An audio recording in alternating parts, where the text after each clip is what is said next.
So hello dear students, so welcome to the channel। Class 12 physics में हम equipotential surface के बारे में लास्ट क्लास डिस्कस किए थे। वहाँ पे हम इन डिटेल्स में होता क्या है इक्विपोटेंशियल सरफेस, उसके प्रॉपर्टीज़ क्या होते हैं, कैसे हम डिफरेंट सिस्टम्स के लिए ड्रॉ कर सकते हैं इक्विपोटेंशियल सरफेस, इसके बारे में बात कर चुके हैं। आज इलेक्ट्रोस्टैटिक्स का एक और फिजिकल क्वांटिटी, एक और नया कंसेप्ट पढ़ेंगे, that is electric potential energy. Okay, potential energy क्या होता है ये क्लास 11th में उसका आइडिया सबको मिल चुका होगा। डिफरेंट टाइप्स के पोटेंशियल एनर्जी होता है, कुछ होता है इलास्टिक पोटेंशियल एनर्जी, कुछ होता है ग्रेविटेशनल पोटेंशियल एनर्जी, कभी हम कहते हैं इलेक्ट्रिक पोटेंशियल एनर्जी। तो वो जो इलेक्ट्रिक पोटेंशियल एनर्जी है उसके बारे में यहाँ पे स्टडी करना है। तो यहाँ पे हमें एक कंसेप्ट पहले से मालूम रहना चाहिए, that is work energy principal. ये भी क्लास 11th का ही कंसेप्ट है। Work energy principal that means work done energy, ये दोनों आपस में जुड़े हुए होते हैं। बहुत से सिचुएशन में हम देखते हैं कि जो वर्क डन होता है वो उसके किसी ना किसी फॉर्म के एनर्जी में कन्वर्ट हो जाता है। ड्यू टू एनर्जी किसी बॉडी में वर्क डन हो सकता है। तो वर्क एनर्जी ऐसे हमेशा आपस में जुड़े हुए होते हैं और हम देखते हैं कि यूनिट के हिसाब से या डायमेंशंस के हिसाब से दोनों सेम टाइप के फिजिकल क्वांटिटी भी होते हैं। तो वो जो वर्क एनर्जी का जो रिलेशन है वो कंसेप्ट यहाँ पे थोड़ा सा यूज़ होता है, उसको उसी के लिए हमें समझ के रखना चाहिए। तो इलेक्ट्रिक पोटेंशियल एनर्जी होता क्या है, यहाँ पे इसका एक डेफिनेशन लिखा है, बहुत ही सिंपल सा डेफिनेशन। हम इलेक्ट्रिक पोटेंशियल एनर्जी निकालेंगे for a system of charge, for a system of charge that means वहाँ पे मोर देन वन चार्ज हो सकता है, 2 चार्ज, 3 चार्ज और मोर देन 3 ऑल्सो। तो एक सिस्टम ऑफ चार्जेस होगा। तो उस सिस्टम ऑफ चार्ज के लिए the net work done in bringing the charges one by one from infinity to their respective locations and assembling together, this is the definition। तो समझना ये है कि जैसे सपोज सिस्टम ऑफ चार्जेस, कुछ charges हैं, Q1 है, Q2 है, Q3 है, ऐसे ऐसे करके Qn बहुत सारे चार्जेस हैं अपने अपने पोजिशंस पे, डिफरेंट पोजिशंस पे सभी चार्जेस हैं। तो इस सिस्टम का अगर potential energy, electric potential energy हमें डिफाइन करना है तो दिस इज द डेफिनेशन कि हर एक चार्ज को, सपोज ये सभी चार्ज का ये लोकेशन है, ये सब उन चार्जेस का लोकेशन है, और हम एक के बाद एक हर एक चार्ज को एक के बाद एक वन बाय वन इन्फिनिटी से उस पॉइंट पे लेके आएंगे। सपोज पहले Q1 को लेके आए, कुछ वर्क डन हुआ W1, Q2 को लेके आए, उसके बाद फिर कुछ वर्क डन हुआ W2 उसके ऊपर, फिर Q3 को लेके आए, फिर कुछ वर्क डन हुआ W3 उसके ऊपर, वैसे वैसे करके Wn वर्क डन होगा फॉर Qn चार्ज।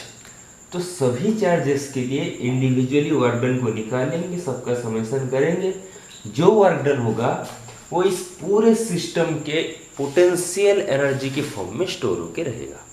ठीक है, that is the electric potential energy. Net work done in bringing all the charges from infinity to their respective locations and assembling together। ठीक है, तो जो वर्क डन होगा net, that will be the total electric potential energy of the system of charges। Clear है definition? तो इसी definition के according इसका मैथमेटिकल आइडिया भी लेते हैं। तो इलेक्ट्रिक पोटेंशियल एनर्जी सबसे पहले हम निकालेंगे for a system of 2 charges. ठीक है, अच्छा, कैपिटल U उसका सिंबल लिया जाता है और एनर्जी है इसलिए वो एक स्केलर क्वांटिटी होगा, पोटेंशियल भी एक स्केलर क्वांटिटी था। तो energy for system of 2 charges, 2 ठो अगर चार्ज है तो उसके लिए पहले इलेक्ट्रिक पोटेंशियल एनर्जी देखते हैं क्या होगा। सपोज 2 चार्ज है, एक Q1 है और एक Q2 है, दोनों के बीच में डिस्टेंस को लेते हैं R12। ठीक है, R12 is the distance between the charges Q1 and Q2। तो यहाँ पे अकॉर्डिंग टू द डेफिनेशन इसका मैथमेटिकल स्टडी करेंगे। इसके लिए नेट पोटेंशियल एनर्जी और इलेक्ट्रिक पोटेंशियल एनर्जी निकालना है। तो डेफिनेशन ये कहता है कि 1/1 इस चार्जेस को लेके आएंगे इन्फिनिटी टू देयर लोकेशंस। तो जब Q1 को लेके आए, सी दिस फॉर Q1, जब सबसे पहले हम Q1 को लेके आए इन्फिनिटी टू दिस पॉइंट, तो उस टाइम पे सिस्टम जिसको हम मान के चल रहे हैं, जितना भी रीजियन, वहाँ पे कोई दूसरा चार्ज नहीं था। क्लियर है ना?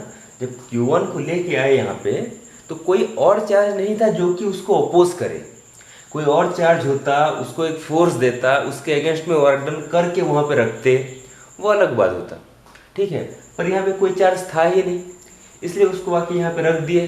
तो वहाँ पे W1 विल बी 0, W1 वहाँ पे 0 लेंगे। ठीक है, क्योंकि सिस्टम में कोई चार्ज था नहीं, तो Q1 को इन्फिनिटी से यहाँ पे लाने के लिए no work done, so W1 will be 0। उसके बाद Q2 को लेके आए, तो जब Q2 को लेके आएंगे तो W2 वर्क डन क्या होगा? अब वर्क डन रहेगा कुछ। क्यों रहेगा? क्योंकि ऑलरेडी Q1 वहाँ पे प्रेजेंट है, तो वो अपना फोर्स दे रहा होगा, उस फोर्स के अगेंस्ट में वर्क डन होगा।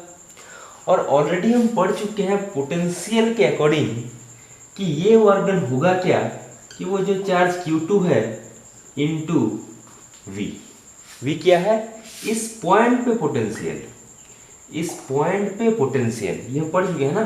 Potential at this point will be work done by that test charge, वही होता है W/Q। तो वर्क डन क्या होगा? वो charge multiply potential at that point, इस पॉइंट पे जो पोटेंशियल होगा। क्लियर है? तो this will B Q2 into potential होगा कितना वहां पे? 1/4πε0 Q1/R12। पोटेंशियल इसके लिए ही होगा ना, due to this point charge. तो कितना होता है? 1/4πε0 Q/R, तो यहाँ पे होगा Q1/R12। तो ये होगा W2। सो W, और नहीं, इसको लिखेंगे U, potential energy U will be W1 plus W2 according to definition. Net work done निकालना है, ये तो 0 है, तो यही होगा 1/4πε0 Q1 Q2/R12। This will be the formula for net और total electric potential energy of the system of two charges Q1 and Q2। ठीक है, दोनों के बीच में डिस्टेंस R12 है। तो ये फॉर्मूला इलेक्ट्रिक पोटेंशियल एनर्जी के लिए टू चार्जेस के सिस्टम के लिए। अगर 3 चार्जेस होता तो सपोज 3 ठो चार्ज होते, ठीक है, system of 3 charges Q1 Q2 Q3, ठीक है, इनके बीच में डिस्टेंस सपोज ये R12 है, ये R13 है, और ये डिस्टेंस R23 है। क्लियर है? Q1 Q2 Q3 3 charges of this system. तो सेम डेफिनेशन के अकॉर्डिंग यहाँ पे मैथमेटिकल देखते हैं। तो पहले Q1 को लेके आए, कोई चार्ज नहीं था, तो अगेन W1 विल बी 0। समझ में आया जैसे हो रहा था? Q1 को लेके आए, सिस्टम में कोई चार्ज था ही नहीं पहले, तो no work done, W1 will be 0। फिर Q2 को लेके आए तो W2 ऑफ वर्क डन हुआ, अभी निकाले हैं, कितना हुआ? 1/4πε0 Q1 Q2/R12, अभी तो निकाले ना, Q1 था ऑलरेडी वहाँ पे, इसीलिए इस डिस्टेंस के अकॉर्डिंग वहाँ पे ये फॉर्मूला आएगा W2 सेकेंड वर्क डन। अब जब Q3 को लेके आए W3, तो क्या होगा? तो ऑलरेडी 2 चार्जेस है पहले से प्रेजेंट, तो इसके लिए भी यहाँ पे वर्क डन होगा, इसकी वजह से भी वर्क डन होगा। ठीक है, तो क्या होगा? W3 Q1 के अकॉर्डिंग क्या होगा? इट इज 1/4πε0 Q1 Q3/R13, यही होगा ना Q1 के लिए। यहाँ पे पोटेंशियल होगा 1/4πε0 Q1/R13, Q3 मल्टीप्लाई होगा पोटेंशियल के साथ, तो ये है वर्क डन। प्लस अब इसके लिए भी वर्क डन होगा 1/4πε0 it is Q2 Q3/R23, this is W3 net work done दोनों की वजह से। अब टोटल वर्क डन निकाल दो, that will give electric potential energy, वही चीज W1 plus W2 plus W3, ठीक है, दैट विल बी 1/4πε0। अगर एक साथ लिखे तो सबको क्या होगा? Q1 Q2 by R12 plus Q1 Q3 by R13 plus Q2 Q3 by R23। ये 3 चार्जेस के लिए क्लियर है। तो ऐसे ही अगर हम n नंबर ऑफ चार्जेस और भी चार्जेस के लिए निकालें, for n number of charges, ठीक है, लिख देंगे for n number of charges, क्या होगा, इसी तरह से निकलेगा फॉर्मूला, u विल बी 1/4πε0, ठीक है, Q1 Q2 ऐसे ही चलेगा। ये देखो हर एक पेयर के लिए Q1 Q2 by R12, Q1 Q3 by R13, Q1 Q4 by R14, वैसे Q1 Qn by R1n वैसे चलेगा, फिर Q2 Q3, Q2 Q4 वैसे। तो बहुत सारे ऐसे ही टर्म्स आते रहेंगे। इसको मैं ऐसे लिख दे रहा हूँ, शायद ऐसे सिंबल्स पढ़े हो, समेशन, यहाँ पे लिख दे रहा हूँ ऑल पेयर्स, चलेगा, QI QJ by RIJ, all pair, सभी पेयर आएंगे, 1 2 1 3 1 4 1n तक, वैसे ही 2 3 2 4 2n तक, ऐसे सभी पेयर यहाँ पे आएंगे, QI QJ by RIJ, Q1 Q2 R12, Q1 Q3 R13, QI QJ RIJ। ये समेशन ओवर है, सभी का समेशन तो लिया जा रहा है ना, समेशन ओवर का सिंबल, ठीक है। तो ऐसे ही हम n नंबर ऑफ चार्जेस के लिए इलेक्ट्रिक पोटेंशियल एनर्जी इस फॉर्मूले से निकाल सकते हैं, ठीक है फॉर्मूला। तो ऐसे निकलता है डिफरेंट, मतलब सिस्टम ऑफ चार्जेस के लिए इलेक्ट्रिक पोटेंशियल एनर्जी। कुछ क्वेश्चंस देखते हैं इसी से रिलेटेड, हमें समझ में आए इसके बारे में। सपोज एक सिस्टम ऐसा है, एक स्ट्रेट लाइन पे, यहाँ पे एक -Q चार्ज है, क्वेश्चन समझेंगे, मिडिल में ही कैपिटल Q चार्ज है, और इस एंड पे और एक -Q चार्ज है, दिख रहा है, ये एक लाइन है, इस एंड पे -Q, इस एंड पे -Q, और यहाँ पे +Q। सपोज ये डिस्टेंस x है, ये भी डिस्टेंस x होगा, वो मिड पॉइंट है, तो ठीक है। तो इस सिस्टम के लिए बोला है यहाँ पे find the ratio between Q and Q, Q by Q को निकालो बोल रहे हैं, ratio between capital Q and small q कितना होगा। इफ, क्वेश्चन है क्या, if electric potential energy of the system is 0, u equal to 0, अगर u इक्वल टू 0 है तो ये रेशियो निकालो, दैट इज द क्वेश्चन, ठीक है। तो u को निकाल के देखते हैं, पहले उसको 0 लेंगे। अच्छा, u होगा क्या, 1/4πε0 क्या होता है, मतलब दो चार्जेस के मल्टीप्लाई डिवाइडेड बाय दोनों के बीच में डिस्टेंस, सबसे पहले आएगा -Q capital Q by x plus of इसके साथ ये, तो Q² बाय ये कितना डिस्टेंस है 2x प्लस ऑफ इसके साथ ये -Q capital Q by x, यही होगा कि नहीं।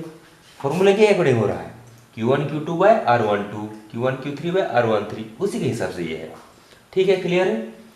और ये जितना भी आएगा उसको हम लेंगे 0 अकॉर्डिंग टू द क्वेश्चन, ठीक है, that will be 0, that implies, अब सभी टर्म को उधर लेके जाएंगे। अच्छा, ये 1/4 उधर गया, 0 हो गया, छोड़ो उसको, बाकी ऊपर कितना बना 2x, एलसीएम जाएगा तो इधर बना -2QQ plus Q² -2QQ equal to 0, that implies ये ऊपर कितना हो गया -4QQ plus Q² equal to 0, ठीक है। That implies Q² will be 4QQ, that implies small q will be 4 into capital Q, that implies capital Q by small q series, इधर आएगा 4 इस 1/4, तो 1:4 होगा वो वाला रेशियो। क्लियर है मैथमेटिक्स यहाँ पे, ठीक है। तो ये होता है इलेक्ट्रिक पोटेंशियल एनर्जी निकालने का ये तरीका, ऐसे ही फॉर्मूला यूज करेंगे यहाँ पे। अच्छा, सपोज यहाँ पे एक और चीज समझते हैं, ऐसे सिस्टम ऑफ चार्जेस ना होता, अगर कोई बोले एक एक्सटर्नल फील्ड में अगर किसी चार्ज को रखने से मतलब उसका इलेक्ट्रिक पोटेंशियल एनर्जी कितना होगा। ओके, एक एक्सटर्नल फील्ड होगा, ठीक है, एक्सटर्नल इलेक्ट्रिक फील्ड, और उस फील्ड में सपोज ये एक्सटर्नल इलेक्ट्रिक फील्ड है, उस फील्ड के अंदर एक चार्ज क्यू को हम रखें, चार्ज क्यू को वहां पे, ठीक है, उस पोजीशन पे, तो उस क्यूब के ऊपर मतलब अब उस क्यूब का पोटेंशियल एनर्जी कितना होगा, what will be the electric potential energy of this charge Q.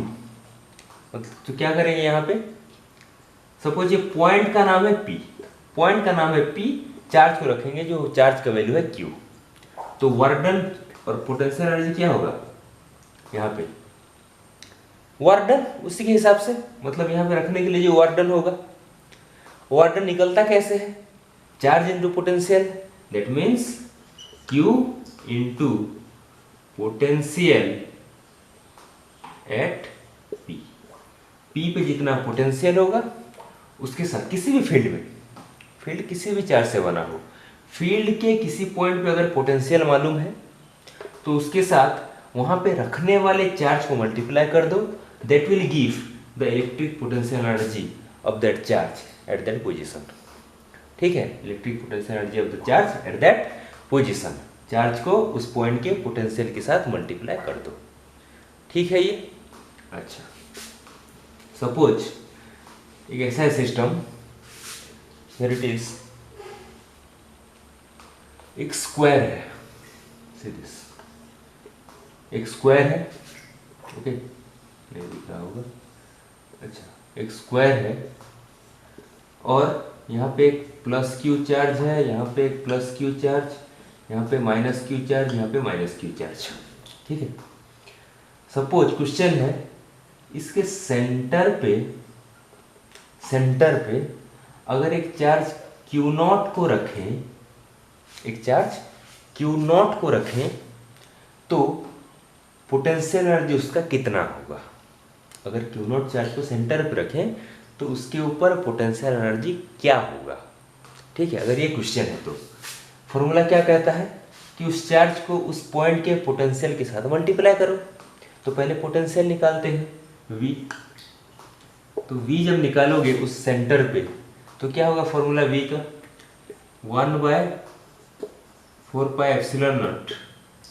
Okay, क्या है फॉर्मूला, सभी चार्ज की वजह से पोटेंशियल को मल्टीप्लाई करेंगे, Q बाय ये डिस्टेंस, देखो यहाँ पे तो ये R है, सभी सेम ही तो होगा ना, साइड इंटू 2/2। ठीक है, Q बाय R प्लस ये Q by R minus Q by R minus Q by R। ठीक है, दैट इज इक्वल टू 0, ये सब पढ़ लिया। ठीक है, तो यहाँ पे पोटेंशियल ही 0 है, सेंट्रल पॉइंट पे इस सिस्टम के पोटेंशियल ही 0 है, तो पोटेंशियल एनर्जी भी 0 होगा, because Q not into V करेंगे ना, तो पोटेंशियल एनर्जी भी वहाँ पे 0 ही होगा। ठीक है, ये तो किसी भी पॉइंट पे पोटेंशियल मालूम है तो वहाँ पे रखने वाले चार्ज के साथ उसको मल्टीप्लाई कर दो, that will give the electric potential energy of the charge at that point. ठीक है, ये तो इलेक्ट्रिक पोटेंशियल एनर्जी की बात है, ये ठीक से समझेंगे, न्यूमेरिकल्स करेंगे और ज़्यादा से ज़्यादा इसको प्रैक्टिस करके इसका पूरा कंसेप्ट अपने माइंड में बिठाना है। क्लियर है ये बात। तो यह है इलेक्ट्रिक पोटेंशियल एनर्जी के बारे में। नेक्स्ट क्लास में अब दूसरी कुछ चीज़ें पढ़ेंगे। ठीक है, थैंक यू।